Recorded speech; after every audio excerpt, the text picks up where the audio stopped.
get to listen out to Tom Horton. He is VP Corp Development and IR over at Adriatic Metals, and looking forward to their update. They're only days away from their definitive feasibility study, financing package to be announced shortly as well. They took the project in Bosnia to fully permit it within 5 years. So, Thomas, I'm excited to be hearing from you.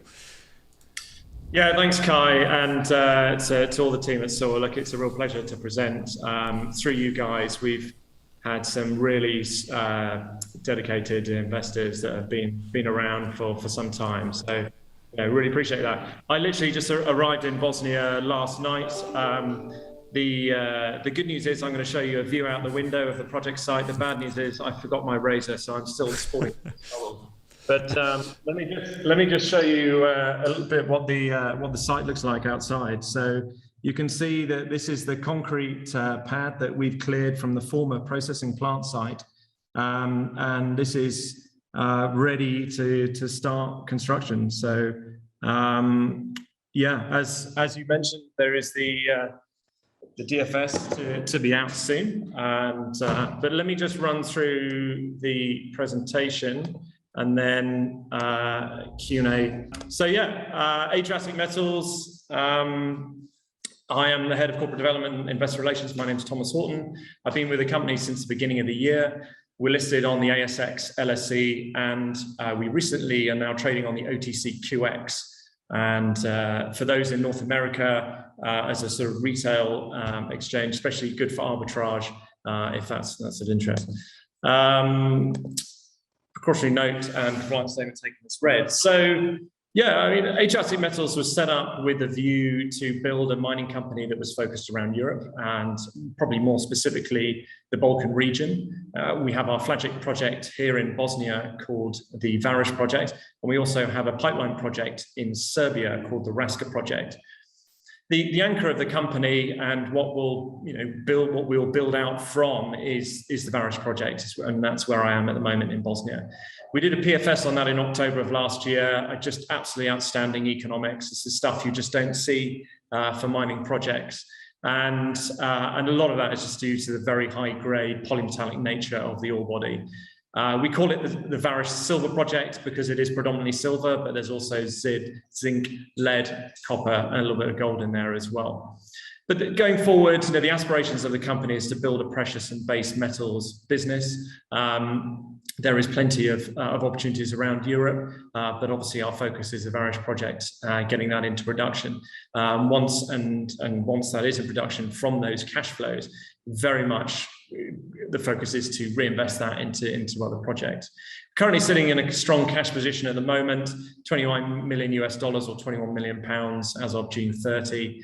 And that fully funds funds our exploration programs for the VARES project here in Bosnia and Raska project in Serbia over the course of this year. So it also gives us a bit of flexibility on the project finance. We don't need to rush into doing anything too soon. But the future of this company also revolves around exploration. You may have seen earlier this week, we had a pretty impressive step out hole from the Rapitsa deposit, which I'll talk more about, which is here in Bosnia. And yeah, we have a sort of a structural theory on the belt that we're sitting on here, and we're expecting to see more significant intercepts as our exploration ramps up. ESG is obviously pretty important. ESG is a bit of a buzzword, but I think most importantly, as a mining company, when you come to an area and you're next to a community where you want to build a mining project, it's very important that you understand the needs of that community and build that into your development plan, because otherwise you lose your social license. I feel confident to say we have our social license here. And you could bring that under the ESG umbrella, but it's just good citizenship is what we're doing. And we're in the mining jurisdictions which have a rich history of mining and also a very accommodative tax and royalty structure. Both our projects sit on this Tethyan metallogenic belt here, which is sort of green hues that runs sort of southeast here, and then it goes down into Central Asia. The northwest tip of it is the VARES project. We're an hour's drive north of Sarajevo. We've got road, we've got rail within 4 kilometers. We've already got power, electricity connection. As you saw from the, as I showed you outside, this is a brownfield site, and it was a site that operated until the late 80s. So not only have you got infrastructure that was here that we can use, you've also got a community that's used to mining and is supports mining. In fact, since the mining operation closed down here in the late 1980s, there has been no wealth creation here. There was also civil unrest in the mid-90s, and so coming as a business here for wealth generation that will support this local community, everyone is certainly very accommodated of. Our tax and royalty structure, very business friendly, 10% in Bosnia, and it works out about 1% NSR for our project here in Bosnia. So here is the highlight slide of the PFS. As I mentioned, groundbreaking stuff. The low capex is something that surprises a lot of people. That is just down to the infrastructure that's in place here. We're not building a camp mining operation. And actually, it is a very cheap place to operate here in Bosnia. The NPV and IRR is very much supported by this strong cash generation in the early years. It is the focus of the company going forward to maintain around 200 million of free cash on a post-tax basis, and bringing in other projects or through exploration that we further delineate resources here at the VARES project, so that once we're in production, we are commanding those multiples that are north of $1 billion. Cash cost wise, we're sitting at the bottom of the curve here, about $9 US on a silver equivalent basis, or it's $1,000 on a zinc equivalent basis. But basically the most important number on this slide is the payback period. We've had no problem attracting interest for the project finance, and we're in a pretty powerful position to ensure that we are offering the best deal in getting the mine into production as soon as possible, and not being wildly dilutive. This is a team photo now from April. I mean, it's every month I'm here, the team just grows exponentially, it feels like. We're now at a staff count of about just under 100 within the company, majority of which are here based in Bosnia. In fact, Paul Cronin, the CEO, he lives in Bosnia, and that was one of the attractions for me, to be honest, why I came to this company. It's very rarely that you have the CEO up sticks and move to the country and move within an hour of the project site. Yeah, he's on holiday this week. That's why he's got me. First holiday in 12 months, may I add. So the project, as I mentioned, there's exploration, a huge amount of exploration potential here. We've got quite a robust budget, about $9 million US, and for this year. And as I mentioned, we had a great hit just north of Rapitsa here in the northwest, which was released earlier this week. It was 20 meters at a depth, it's 20 meters intersect at a depth of about 360 meters. And on a silver equivalent basis, it was 567 grams a ton, or on a zinc equivalent basis, about 18%. So Peter, from the last presentation, there's no sort of smearing here, grade smearing.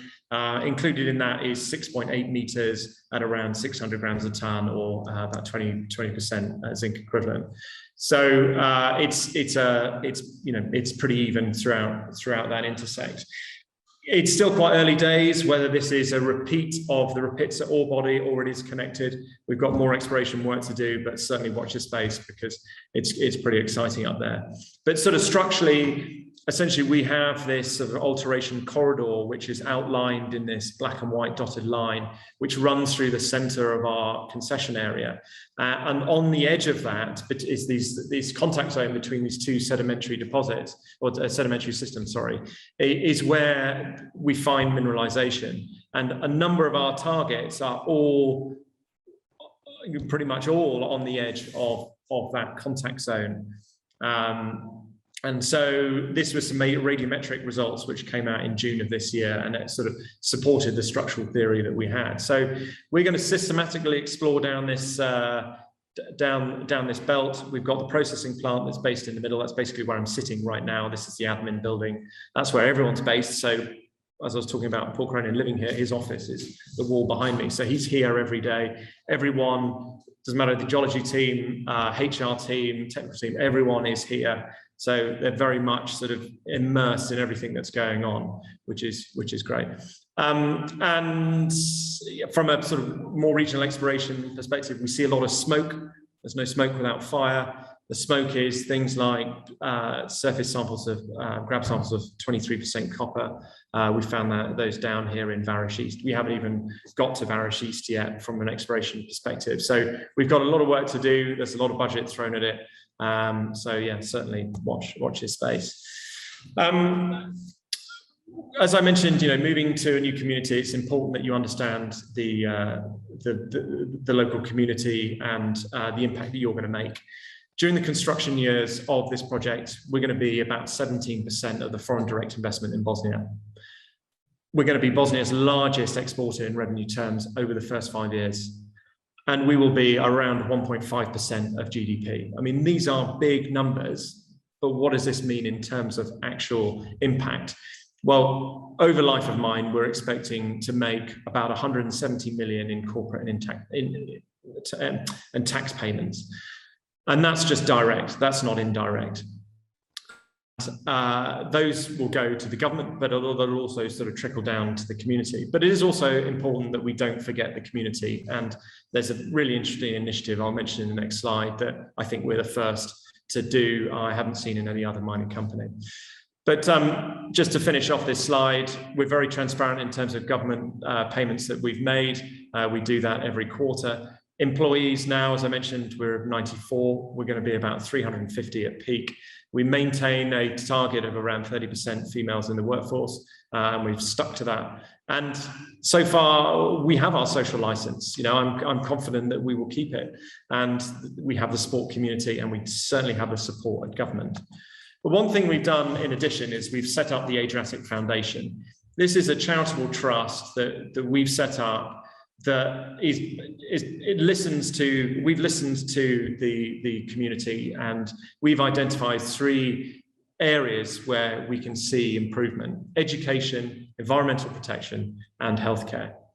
But it's not necessarily up to us to make those decisions. Fine, we could build a lovely bridge or a school or a hospital that would look glossy in our annual report. But actually, what do the community need? The board of trustees that will run the Adriatic Foundation, all bar one, will be members of the local community. There will be 1 representative from Adriatic Metals. The rest will be, the committee members will be members of the local community. And it's up to them to make the investment decisions on where the funding is going to go. We've got soft commitments of about 400,000 euros, probably more. Paul himself has committed a substantial amount of his shareholding to the foundation as well, to kick things off. And then once the mine is up and running, there will be a distribution of profits that will go to the foundation to keep it funded. And it can seek funding from other areas as well. And we've received interest from our suppliers and financiers about supporting it as well, which is fantastic news. Last thing. Yeah, sorry. Maybe just wrap up on that one real quick, because we are out of time. So maybe just 10 seconds on this slide. Okay, just a quick 10 seconds. So yes, our largest shareholder is Samphire at 16%. They've been there since IPO. We've performed very well since IPO. We now have a market cap in US dollar terms about 450 million. We still maintain a strong shareholding between founders, board and management of around 20%. And yeah, as I mentioned, we've got a strong cash position. There's a convertible debt there with Queen's Road Capital, which is in the money. Strike price is up here. And we'll skip that one for next time. Fantastic. Thomas, that was super insightful. I actually have a few questions for you, which I will post in the chat. And also there's a question in the Q&A if you could go and answer that one. But we do have to move on, unfortunately. Really insightful. We're looking forward. Like, you have other projects as well. I'm going to ask you about Raska in the chat. So see what's going on there. Fantastic. Thanks. Thomas, thanks so much for joining us.